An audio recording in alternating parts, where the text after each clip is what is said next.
Ini dia, beza dia. Ni besar, yang ini yang kecil. Yang sederhana. Dia ada kecil lagi tau. Okey, daripada atas. Tengok. Okey. Kena buka macam ni.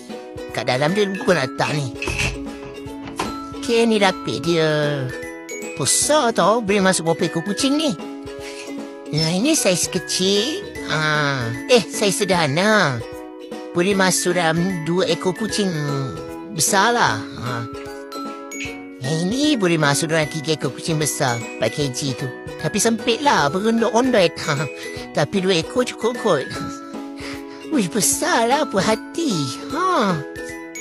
Tengok ini. Korang nak dapatkannya. Korang tengok dekat dia. Beg orange tu. Beg kuning. Kat situ ada. Korang pilih lah saiz besar ni, paling besar ni. Yang ini saiz sederhana. Yang kecil lagi. Pilih lah kalau korang nak paling kecil kan. Puas hati lah.